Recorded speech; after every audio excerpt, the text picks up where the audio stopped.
Hello, everyone. Welcome back to the Slow Flower Show. I'm Deborah Prinzing.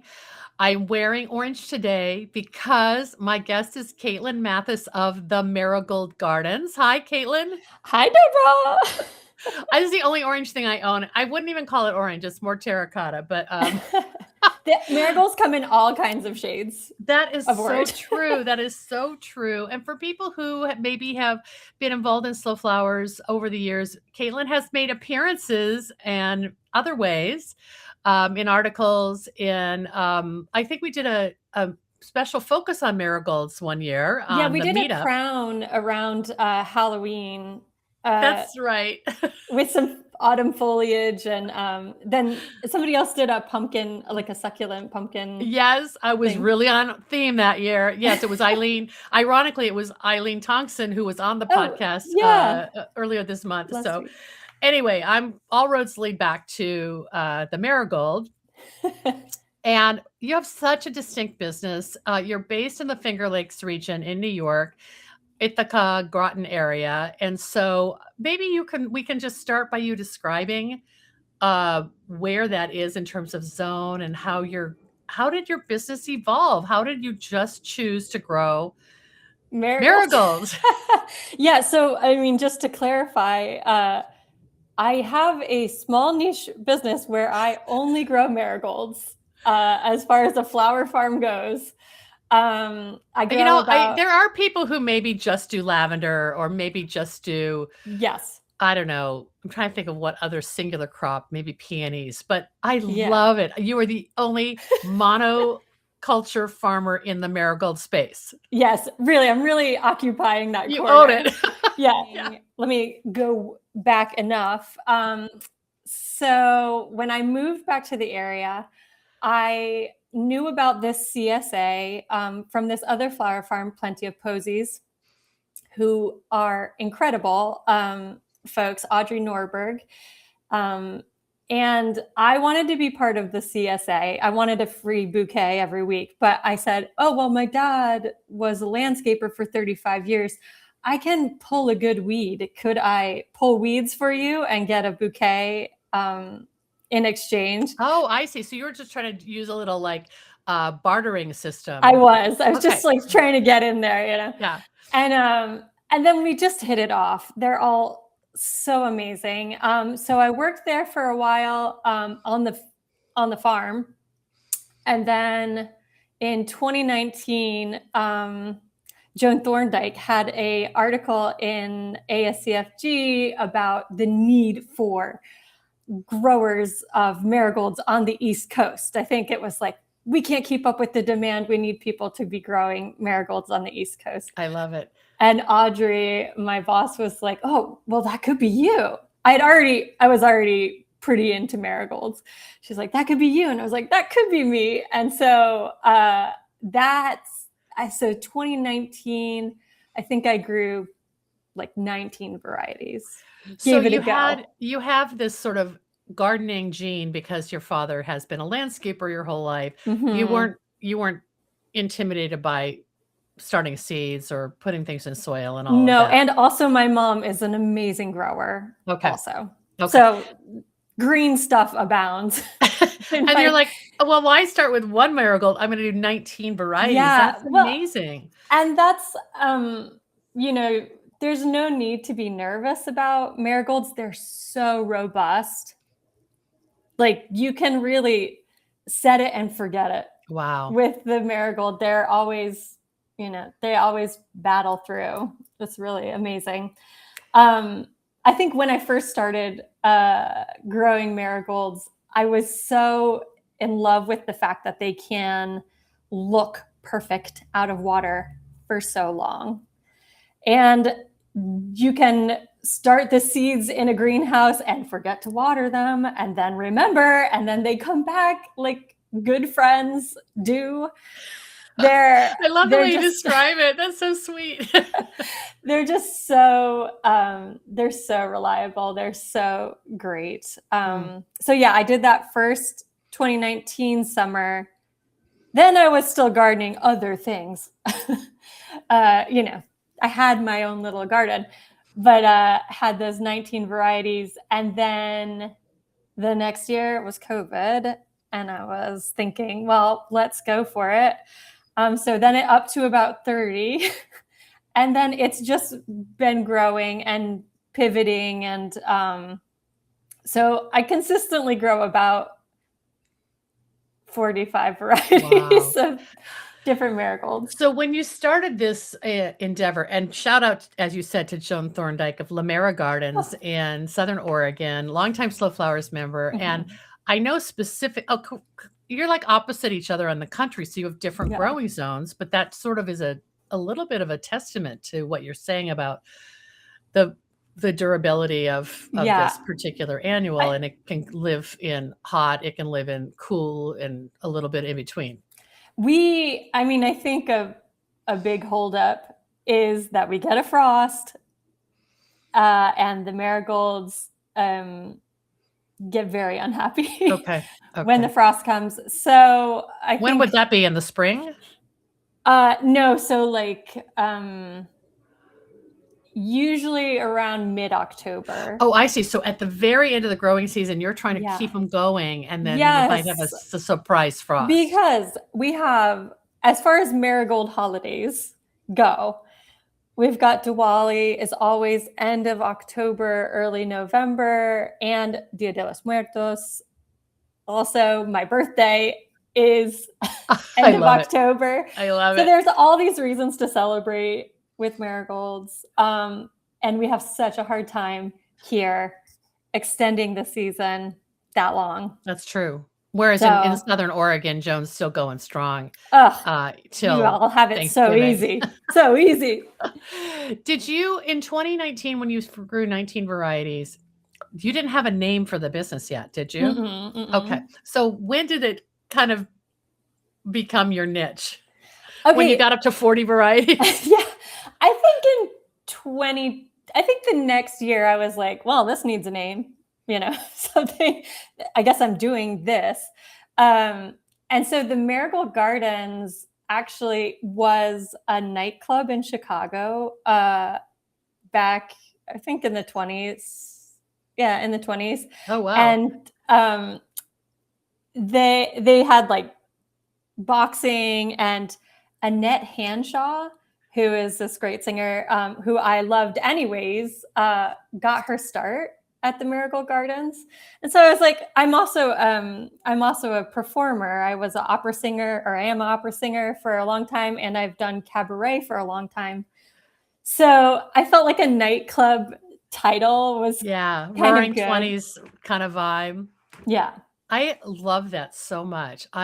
You have such a diverse pool of interest, because how many opera singers and cabaret singers are also cut flower farmers? I don't know, but you're going to find out if people chime in. There's a whole chorus of us. I love it. Well, I think that makes sense, because it's creative, and also people, we seek beauty in different media. And so I could wax poetic about singing and flowers and the softness that it provides, and the ephemeral, like when you sing, other than a recording, or with flowers, other than a photo, like it passes. So if you're not there to experience it, then you're out of luck. It's like actually, and it's also, it just provides music and flowers. They provide, like, for the hardest times, we like lean on these two things. Well, it's interesting you say that, because the language of flowers is so much a focus on flowers speaking for you. And I feel like music speaks for you. So I had never thought of the parallels, but and it's very that to our attention. It's very interesting too, because the marigold has a lot of, I think when I started getting into marigolds, it was shocking. Marigold folk, like, come out of the woodwork. I don't know. We are the types of people. I will just make a blanket statement about people that like marigolds. Yes. We like to engage. We like to traverse and get into it. You're not introverts. Maybe some folks are, but we're interested in, like, engaging in the life that's going Mhm. by. And Mm. like marigolds are associated a lot with mourning or death. But it's like there's a different energy. It's not like there's a kind of a celebratory energy to it. Yes, to the holidays that you mentioned especially. Yeah. Joan writing that article, I think, as I recall, because she and I had a conversation about it, it was very much from a commerce point of view. Like, there's demand for this product at this certain time, and you could sell to your local communities for their celebrations or holidays. Yeah. Is that what you're doing, or is that just kind of, did people find you, or were you just saying, look, I love marigolds, I'm going to grow them, and I'll sell to anyone? Yeah, I think mostly I just found that the seed of the marigold had kind of embedded in me, and I just wanted to share. I think whether I'm singing or making some kind of design or doing flowers, it's just I have a hard time holding back sharing it. And You do. I just I love it. I do. And like even when I buy gifts for people, it doesn't last till their birthday. Like they know that day what I got them because I'm just so excited. I But love it's it. really the delight in creating for me is in the sharing Yeah. of Yeah. it. Yeah. So But when you really went all in and grew this many varieties, was it initially to have your own CSA or to do a farmer's market or direct to florists? Did you have a business plan, or was it really more of an expression just of pure joy? I hate to say that it actually is just like an expression. I No, think of I think like that too. I don't really business plan, who cares about it, right? I mean, this year it's been really great. I feel like this winter I have started to get serious. I mean, or take myself seriously. I Yeah. think I'm Mhm. always serious, but Yeah. taking myself seriously and this business. Yeah, so I became an LLC this winter. And yeah, I think I bought my first property. I own property now. And I have my first house. And Congratulations. That's thank you. amazing. It Yeah. is amazing. So prior to that, I was growing on like 60 by 70 space with that was rented. You know, my landlords were like living right there. It was I couldn't really what I'm suspecting now being here is just how much I'm going to enjoy the elbow room and like sharing Yeah. this because I didn't feel like when you're renting something you're like I can't really share You this. can't have people come necessarily. Is that what Yeah, you're talking about? yeah. What is the acreage of your new place, the official headquarters of the Marigold So Gardens? it's 2 acres Oh, with a 10-acre view. wow. So I Love was it. saying I there's love it. that. I've never heard, is that like the borrowed view? I mean, it's just my back field is gorgeous, Ah, and I'm getting less work done because it's so beautiful. But I said to my mom, I was like, "Oh, I really have." There's a song that's like champagne taste and beer bottle pocket. yes. It's Yes. really like what it is. I mean, So, 22 acres is pretty generous though oh for no, someone. two.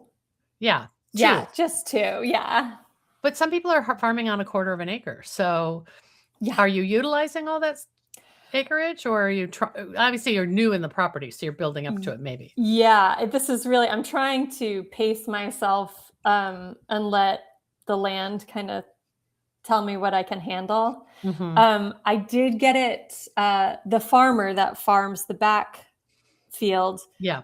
tilled the side for me. Oh, wonderful. So all my marigolds are in there right now, and my second wave is in starts.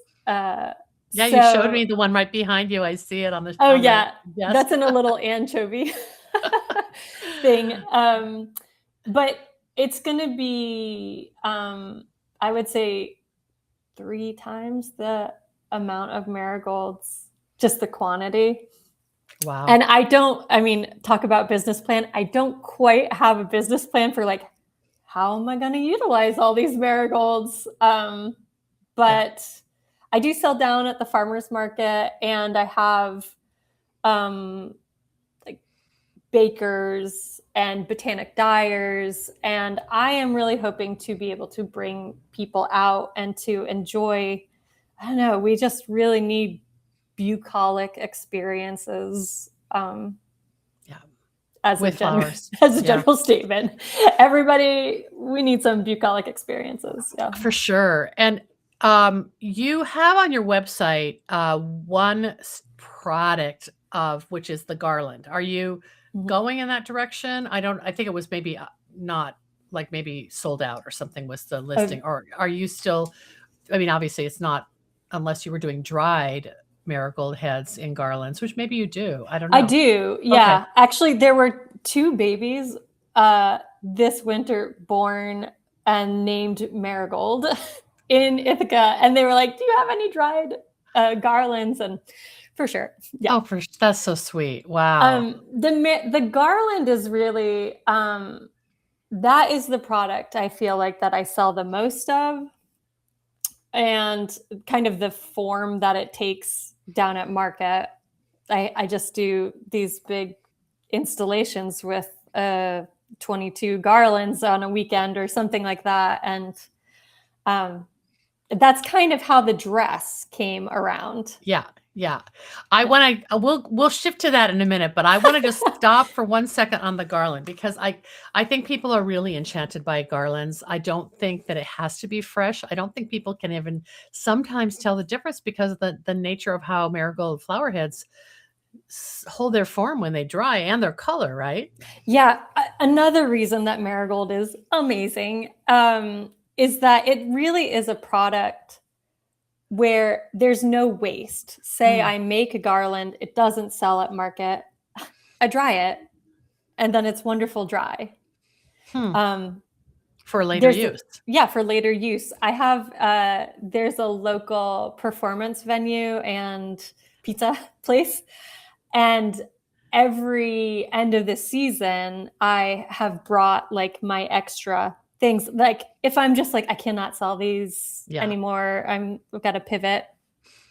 So I bring them to this place, and now because I moved last year to this new house, I brought a ton of dried garlands, and now they're installed, kind of like a curtain for their performance area, which is really cool. Oh, I love it. I love it. Yeah, that's kind of what I was getting at when I was asking you about your acreage, and that is that so many people who do have to relocate, maybe from rented property to a new forever farm or Mhm. family land, the biggest complaint is how hard it is to move perennials and Oh, trees and oh, shrubs. But your product is kind of you start anew every year. So yeah. that was a positive for you then, right? You didn't Yeah, have to dig anything up.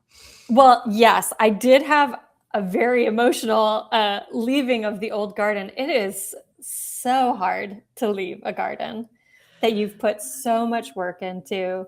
Yeah, I And then you're know. not able to, like, when you leave, I could take my, uh, I don't know, my clematis or something, I Something in dug a that pot. up, Yeah. brought it. Yeah. Um, but you're not able to like oversee or safeguard those flowers anymore. You have to kind of just like let them. It's a really good exercise and just like letting go. Caitlin, I am so there. I have planted, tended to, and left 3 gardens in my adult life, and it's heartbreaking. And Yeah. whoever inherits that property is never gonna care as much as you do, so I was driving away and I had some hyssop like mm, over the back of my the passenger seat or whatever, and I looked back there and I was like whatever music was playing was just perfect, and I was like driving away and weeping, and but it was beautiful, yeah, it's yeah. so exciting to be here now. Well, congratulations, Thank and you. I'm just so happy for you. You do post some really fun, I don't know, you present your life not just straight photos, but you do collages and you do Mhm. almost like little whimsical animation pieces. And Yeah. how has that evolved? And then we'll talk about the dress. Sure. I mean, I think that I've always been a bit of a collagist. Mm-hmm. Um, and these cabarets that I perform, I do pitch them or whatever. I do envision them as a kind of sonic or experiential collage where Oh, all these different songs lead you towards, a certain experience. So I also, the animations, I just wish that I had an app that would help me do animations, because I am just screenshotting and moving the elements, and I oh, make like like stop many, many motion. passes. Yeah, it's like stop motion, but just like, Oh my yeah. gosh. Caitlin, are your cabaret performances up on YouTube anywhere? I think there might be some old ones, Okay. but nothing Anything you'd be willing to share? recent. Sometime coming up, I Maybe do want to part do two. yeah, floral. I'm gonna do a floral cabaret for Okay. sure. Well, you let me know. We'll help you promote it. That is Okay. exciting. Okay. Okay, so I think I've just been so fascinated and enchanted by your approach to life and your embrace of the lowly marigold, which is definitely having a renaissance. But for years, it Yeah, was just wah wah, just I one know. color, and people only knew about the yellow and the orange, but mostly the orange. You helped bring it up to my consciousness, and then I don't know, out of the blue, I texted you last year and I said, "Would you be willing to design a marigold dress for American Yeah. Flowers Week?" Because my whole interest in American Flowers Week, which is like we started in 2015, so it's over 10 years old. But we started the Botanical Couture in 2016 with a Sue McCleary headpiece, red, white, and blue fro, which is so fabulous. Moved into garments, and I love it when there's these sort of mono botanical looks because you can read Yeah. them and say, "Oh, that's The marigold. that's a" yeah, or like in the past, we've had people do dahlias and Dahlias. tulips and Yeah. hydrangea and lilac, so very specific, but no one's ever done a marigold dress. So you said yes, and I'm gonna Yeah. put them up on the screen. We're giving a little preview here because Caitlin has sent me a lot of goodies to share.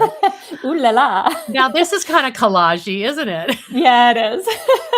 Um, This is from, I felt like there was a video that I had taken to like kind of see what the movement was. And then I felt like, oh well, it's kind of nice as a video. How do I send Deborah something that reflects that?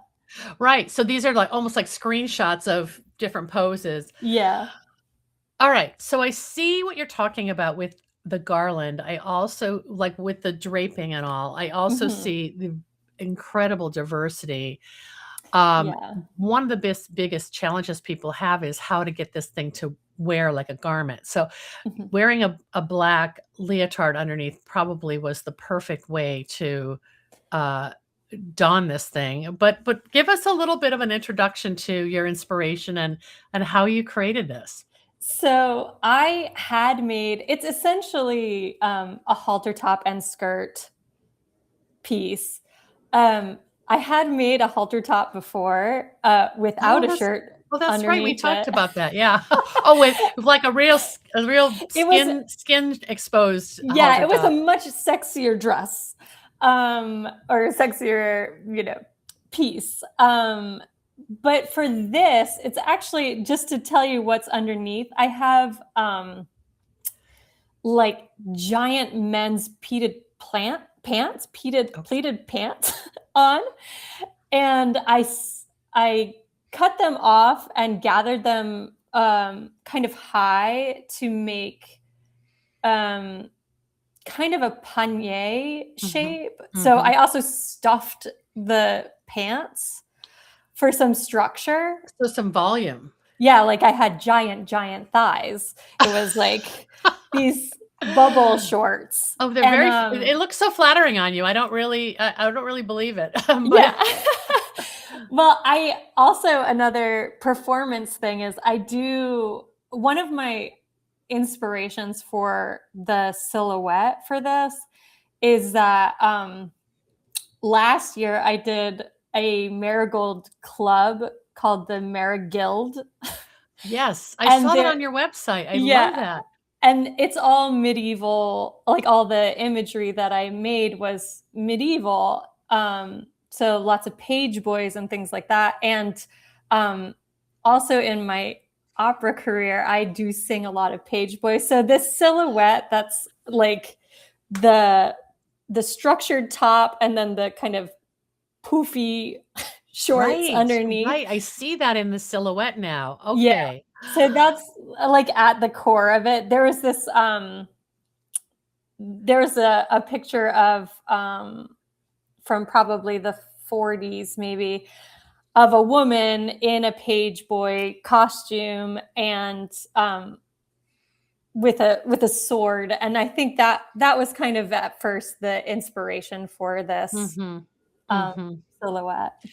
I love it. Now, this is just completely apropos of nothing, but my son, Alex, who's 29 now, would hate to hear me talk about this, but when he was about 8, he was cast in Manon Lescaut, the opera, as one of the livery boys. Yes, and did he wear these He was a these supernumerary, and he yes. wore these the costumes were amazing, and he wore these pants that were pantaloons with tights, Yeah. and they gathered, like, below the knee, and he had, a fitted vest, and he had this outrageous, like, turban with a feather.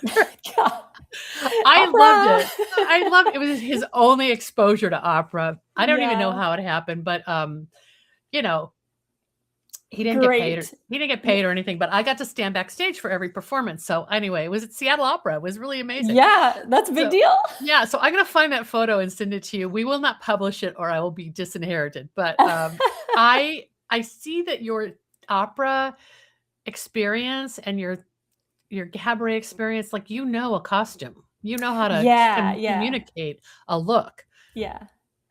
Um, Very cool. so yeah, with this, I also I think if you were to ask me currently what my favorite marigold is, it's the Jester marigold, which is the radial striped, Well, like yellow and yeah, pinwheel kind of look. maroon. Yeah, the Yeah. pinwheel. Well, that's why I wanted to just pause on this image because it just is a detail that you sent me and shared with me, but it's expressing not the full, but a spectrum of the Yeah. sizes and the forms and the colors that you're working with. I mean, there's some beautiful singles in here, and then there's Oh the my gosh. gesso, and then Yeah. there's the doubles and the deep colors and the pale colors. So that's just what you had to work with when you were creating this look, right? Yeah. I sometimes I joke like um what's nice about having this niche is like the marigold is the medium. I mean, you can push it as far as you can, but with you guys got to be marigolds. Right, Yeah. right. But you're not limited to, some, I mean, it's in a there's are analogous colors. They all belong next to each other on the color wheel, but They do. that kind of gives you something to work with too. Yeah. And Yeah. here's just some other looks, and we should give a shout out to another Slow Flowers member, Ellen Kyle, did your photography. Thank Yeah. you, Ellen. Ellen is I grew up with Ellen. We our mothers met in a quilting group when they were pregnant. Of And course. then now Now you're both creatives. yeah, and Ellen and I have done photography projects for cabarets too. So when I knew I needed a photographer for this, I was like, Ellie Guile. So it's really easy in here to see the halter top shape Mm-hmm. that was sort of attached at the neck, and then it comes down and I don't know, covers the front of your It does body. go, yeah, it goes around the back like Okay. a low back. And then the skirt is what, like a apron that's has a tie, or how did you form It's that? wire. Mm.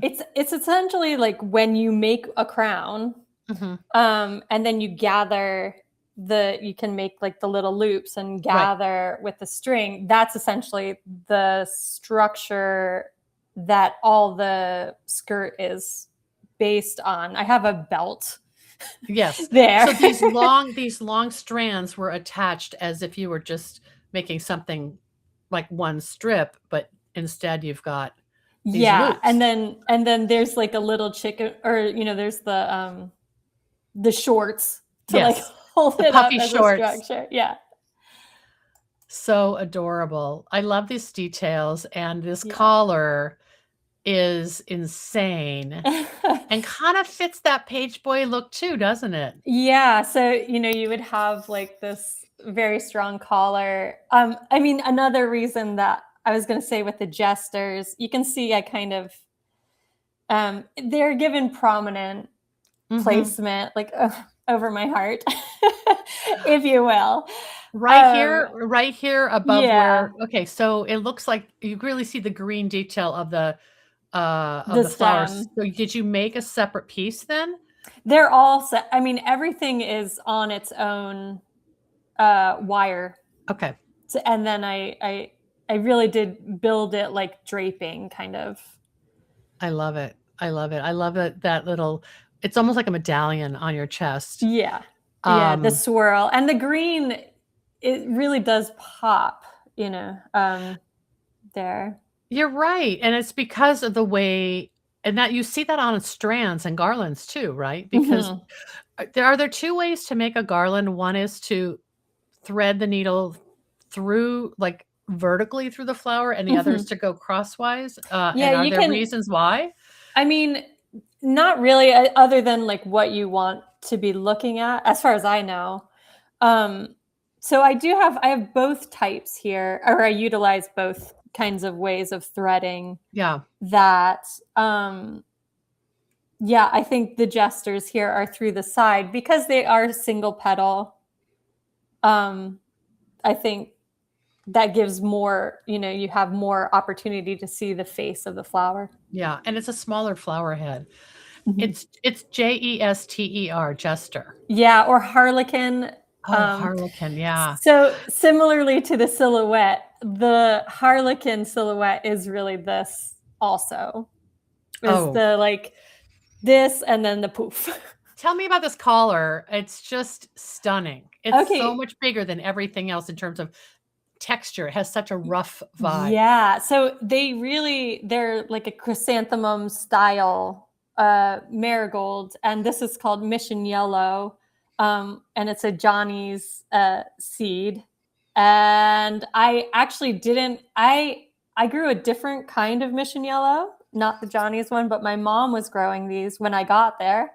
And I was just flabbergasted and needed to make a collar Like, with sorry, mom, them. I'm taking these. Yeah, they were huge. They were huge. Yeah.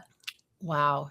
There's nothing else quite like that in the marigold family that's that large of a head. In fact, this photo kind of shows some groupings of what you worked with. Yeah. Francis's Choice, the Jesters, Naughty Marietta.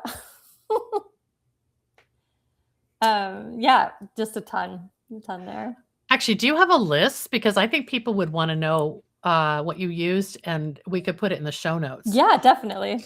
Because Yeah. I think that people don't know the potential of marigolds other than in general, like, oh, they're great to plant in your With your veg tomatoes. yes, in your vegetable garden to attract insects, and yes, Yeah. that's one way to use them, but, um, they bloom for such a long time. They're such stalwarts in the garden. They are. You can just, and it's so satisfying to pop the tops of them. They make a beautiful, like, when you do that. And they just keep coming. They keep coming. So by deadheading and snapping off that head, it's actually gonna stimulate like a cut and come again. Absolutely. It Okay. is. Yeah.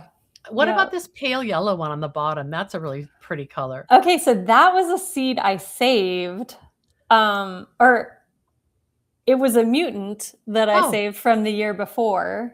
okay. And I called it Dorabella because that is a role in opera that I've sung Of course. before. But also Dora Bella, it's like beautiful gilded one. Mhm. So yeah, she seemed just frilly enough to Yeah. And give her that so have you name. been able to like save seeds from last year then and keep growing it, or? I still have them. Mhm. This year it's just with the new place, I'm unable to really Yeah, get that going, but getting into seeds is on my horizon. for I want sure. to do that. Yeah. Also because it's like you have such a knowledge base that so many of us do not have, to identify all the varieties, and also some of them are kind of underrepresented in the seed market, Oh yeah. because only the most popular ones are going to be have an investment of packaging and marketing. Yeah, it definitely is going to be. I feel like the marigolds, to get the variety, it's going to be up to boutique, Growers, kind of, yeah. yeah, growers to continue that legacy. And it's just there are just so many varieties, you Well, know. I want to ask you just out of curiosity, like how are you finding these seeds to just at least trial some of these lesser known ones? Is it just sort of this I do a wide swap? I throw a wide net. I think Geoseed has quite a lot of them, but there's Like other growers and that sort of thing? um at this point I haven't been. Oh well, yeah. I Peace Seedlings Mhm. has there's one in here called Red Metamorph. And actually, Francis's Choice is also, they developed that, which I always thought Francis's Choice was like a long-standing heirloom seed, and it was pretty exciting to hear the story of how Mushroom, the breeder, there had developed this for his friend who was also a seed developer, Huh. and she chose between three, and then they named it Francis's Choice. That's it's very boutique and very kind of I'm almost like non-tech. It's low tech the way Yeah. some of these things are happening. Well, the Well, Jester, I will say the Jester is very old. okay. That seed. I mean, I've seen as part of the Marigold, I did a little mailing about the Jester, and I have seen manuscripts from like mid 1700s with the Jester depicted. Wow. So that's pretty exciting. That's really exciting. Yeah. And it's nice to have it repopularized for the 21st century. Yeah. I love it. Well, we just have two other slides to show. One Okay. is Oh, this is the detail, and you were just talking about it. What is this variety called? this is Mission Yellow. Okay. Yeah. It And does look like a chrysanthemum, to be honest with you. I didn't think it was a marigold. yeah, it's gigantic. I guess you can see some of them in my hand, but this Yes. one that, I mean, I have small hands, but it was as big as my hand. And then you threaded them to make like a strand around your neck? Yeah. So the collar is a separate piece, Yes. and those are threaded cattywampus. Yes. So you're So making it even more full looking. yeah, yep. I love it.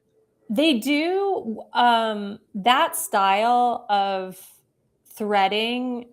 I don't know if it's like the moisture of its neighbor keeps it fresher, but I do feel like they last longer. As opposed to end, Yep. side by Yeah. side, Side by cattywampus. side. And then I also, when they're dry, they look so cool with the I love it. stem there. They do maybe soften in color a little bit, but they don't become tan, right? They don't fade. Oh, yeah, no.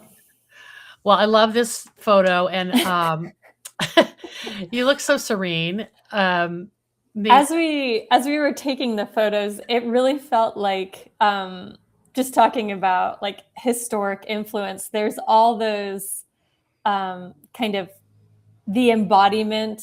They're illustrations of like a rose woman or whatever, yes, a lily of the valley woman, and like the rose has a crown or whatever. As I was taking these photos in just marigolds, I was like, it feels like one of those old 1800s illustrations I of the was thinking flowers. that too, almost like a Victorian magazine illustration or something like Yes. that. Yeah. Very cool. Well, this is the graphic that Jenny Diaz took this image and made, and another image as well, and created 4 different uh, sized promotional badges, I guess, for American Flowers Week, and they're free for anyone to download and use. We have them on AmericanFlowersWeek.com, and there's a tab in the menu called free downloads, so it's not hard to find. But I will put the link in our show notes as well, because I'm delighted that Caitlin's the first one who got to share this, and now it's out in the universe, and we're going to be promoting American Flowers Week with changing people's impression of flowers and their role in our lives by showing them as floral fashions. That's simply all that's behind this. And there's so much more listening to you and your story. So I'm delighted. Anything you want to add before I close off the screen here that we should notice? Oh, with the dress? Yes.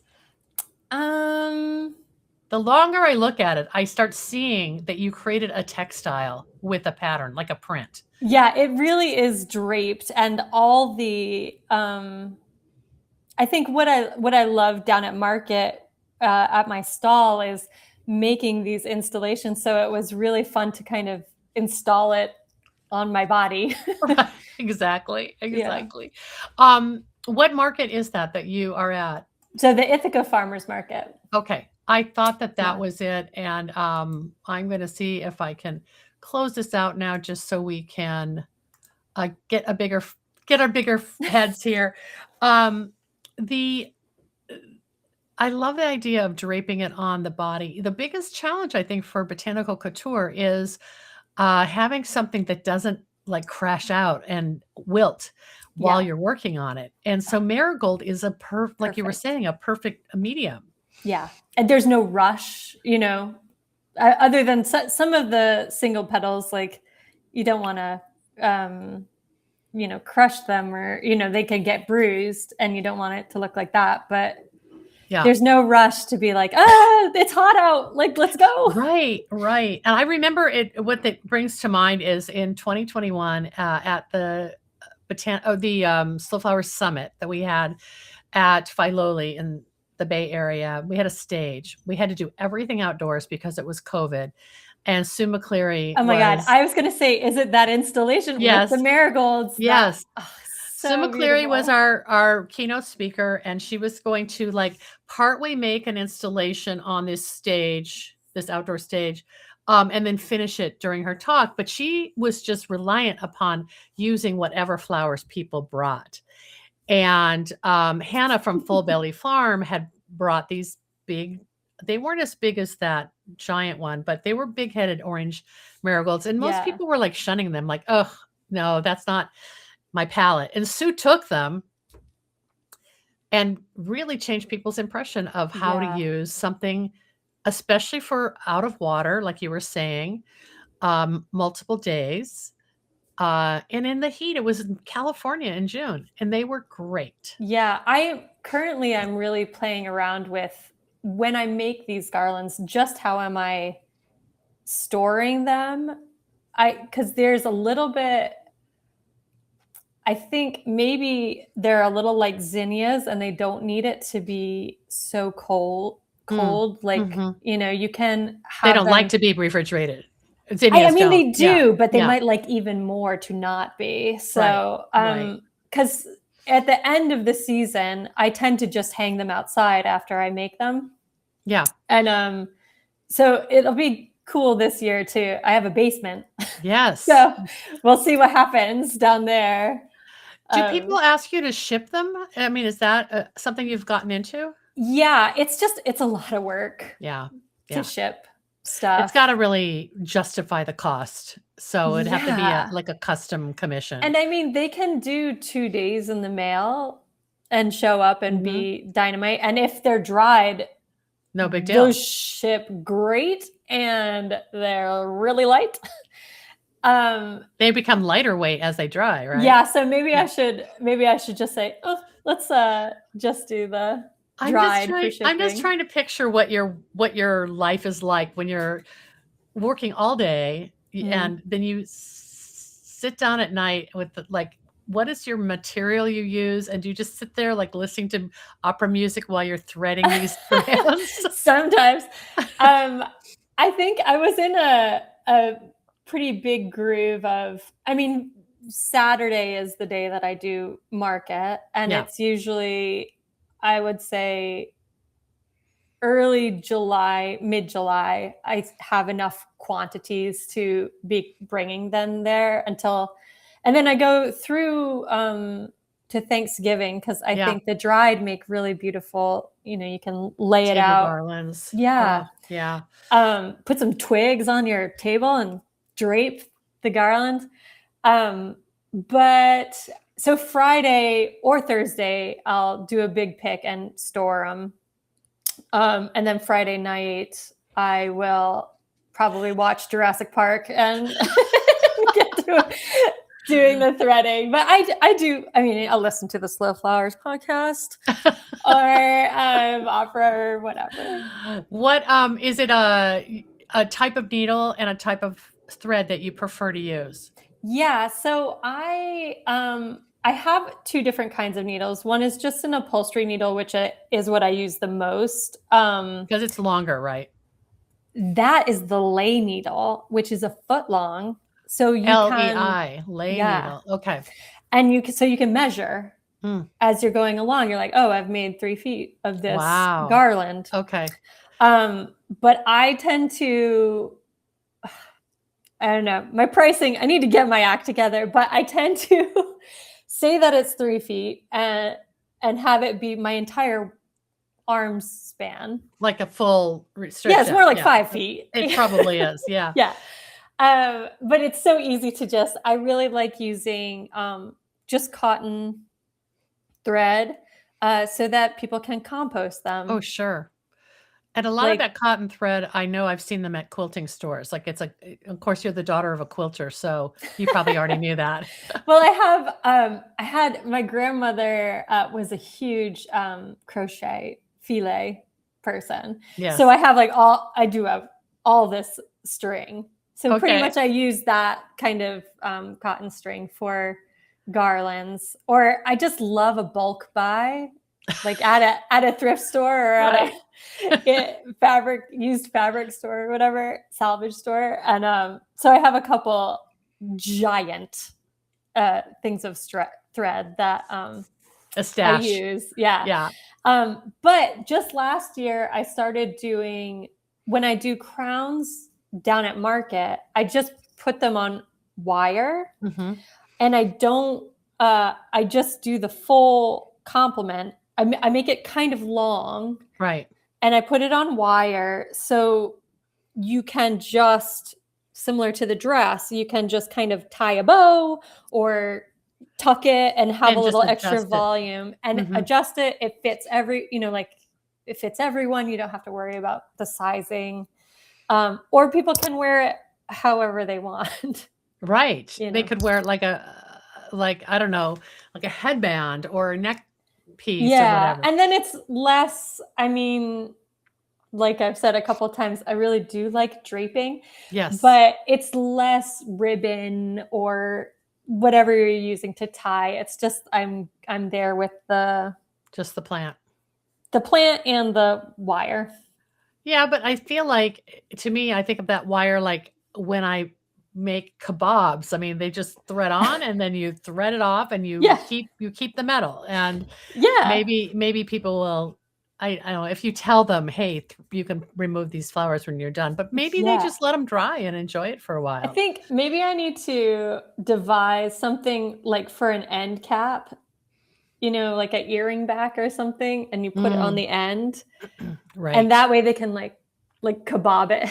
Yeah. Remove the old ones and add some new ones. A new technique. Yeah. Oh my gosh. Well, Caitlin, this has been so much fun. I am so into this dress. It's so whimsical and joyful. And you're right. We need this joy right now.